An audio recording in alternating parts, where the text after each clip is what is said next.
Voilà. Enfin voilà, le grand perdant de cette double confrontation. Après, au niveau du reste des joueurs, Juninho qui marque, maintenant Juninho qui n'a pas été Non, mais dans le jeu, tu sens qu'il est très fatigué, nerveux, il est fatigué. Puis ça y est, quoi. c'est un joueur qui physiquement n'était plus dedans, du coup il s'est vite énervé, quoi. Enfin, mettre ça sur le compte de la fatigue, mais c'est vrai que ses nerfs ont craqué, et il s'est fait expulser à la fin de match. Tu vois, je pense que c'est une frustration qui est plus profonde que rien que ce match-là, quoi. Tu vois. Non, mais c'est clair. C'est un truc même qui va se dire, plus personnel. j'y arriverai jamais. Voilà, Finalement, j'y arrive plus, mais surtout, on n'y arrivera pas. Ouais. Lyon n'y arrivera pas, je veux dire, voilà. Et donc voilà, les rêves que j'avais en moi pour cette équipe-là, et pour moi, je veux dire, ce sera plus possible, quoi. On l'a vu très nerveux sur Iniesta notamment, il prend le carton rouge. Après, au niveau du reste, franchement, Ederson pas mal, franchement. Ederson, moi, c'est peut-être le seul joueur lyonnais qui m'a... Enfin voilà, il s'est donné, il a essayé de toucher le maximum de ballons, il a essayé de ressortir proprement, il a essayé de faire des choses, il a essayé de passer. Ouais, voilà, ça n'a pas suffi. Makoun a été complètement dessous. Toulalan a vite été replacé défenseur latéral droit. Oui, au deuxième mi-temps, quand il a fait l'entrée Bodmer. Puis beaucoup de fautes, un carton aussi. D'ailleurs, Bodmer, je le préfère comme ça. Et Bodmer, c'est pareil. Bodmer, c'est un joueur d'axe. Ouais, et moi, je l'aime bien comme ça. Bodmer, c'est quand même hallucinant. Ce mec, il peut jouer en défense centrale, au milieu du terrain, en deuxième attaquant. Il peut tout faire. Et c'est vrai, mais moi, je préfère Bodmer. Très bon relanceur, c'est l'avantage. Je préfère Bodmer derrière l'attaquant comme ça, comme il jouait à Lille quand il a fait sa super saison. Tu sais, avec une bonne campagne en Ligue des Champions et tout. Mais bon, enfin, ça n'a pas suffi, quoi. Et encore une fois, Bodmer, voilà, il a des caractéristiques qui sont complètement pas conformes avec le système de jeu historique de l'OL. C'est vrai. Mais pourquoi ils ont pris je veux dire, ils ont 4, 5, 6 joueurs qui peuvent jouer meneur de jeu. Ça, c'est hallucinant, alors que t'as un milieu en V avec 2 relayeurs et 2 ailiers.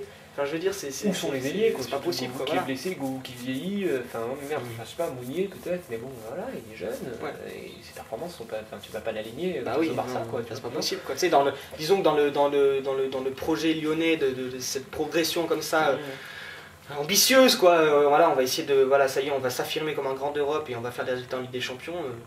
Enfin, tu peux pas dire que tu peux pas compter sur Mounier, quoi. Enfin, je veux dire, c'est peut-être un bon petit joueur pour l'instant, mais c'est pas suffisant. Voilà, quoi, ou alors tu changes de système, quoi. Je veux dire, mais finalement, on sait qu'à Lyon, depuis des années, ça a marché comme ça. Alors que faire, quoi. Que faire?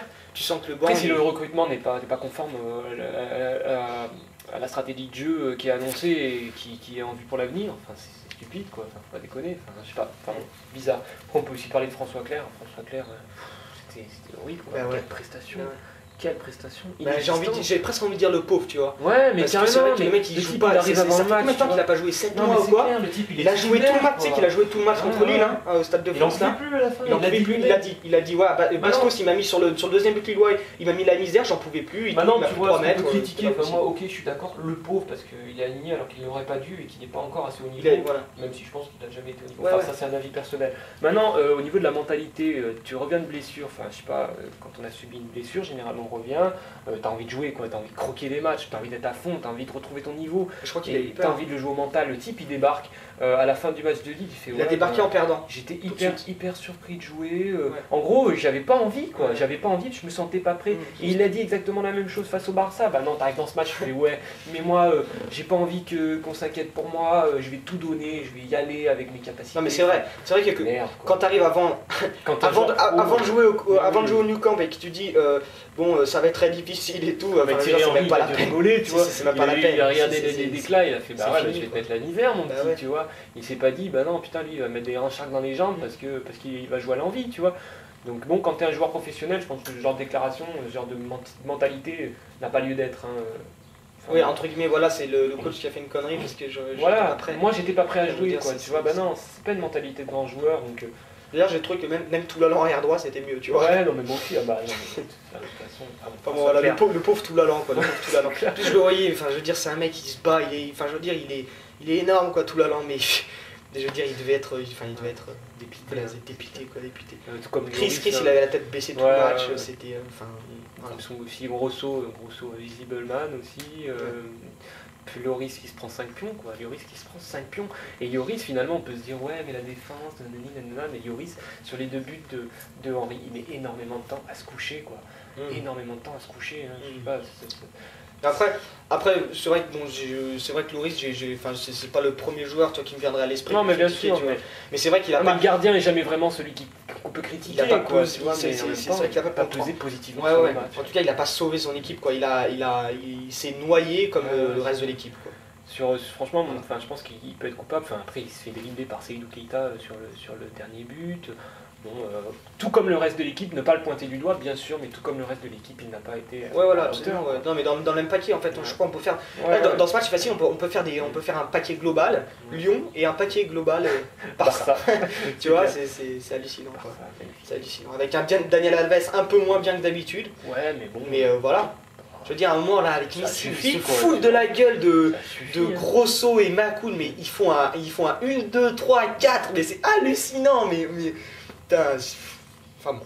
Voilà, donc, voilà, pas grosse déception quoi. Voilà. Ouais, grosse branlée quoi. Ouais, c'était clair quoi, il n'y avait pas de niveau quoi. Il n'y avait même pas de débat, et je veux dire, voilà, tout ce qu'on a fait après le 1 partout. Tout ce qu'on entend il faut à un moment donné, il fallait modérer les propos et on en avait parlé et moi j'étais pas du tout dans l'euphorie quoi. Non mais complètement. Voilà, on en a fini avec cette grosse émission. Les matchs à suivre dans le week-end là, j'ai envie de vous dire de suivre le match de rugby quoi, Angleterre-France. Angleterre-France dimanche, c'est dimanche ouais c'est dimanche voilà. Carrément. Donc dimanche je crois que c'est aux alentours de 16h il me semble. Ouais. Donc le gros match, on suivra d'ailleurs ce match et puis on fera une émission là-dessus la semaine prochaine. Et puis gros match, PSG Marseille, classico du championnat là.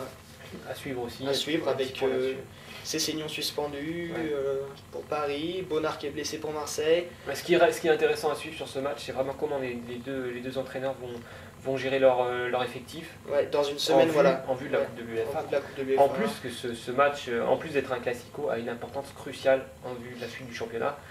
Donc vraiment à suivre quoi. Ouais. À suivre. Voilà. Merci Tristan. Merci. Et puis merci de nous avoir suivis. Et à la prochaine. Voilà, à bientôt. Salut. Ciao.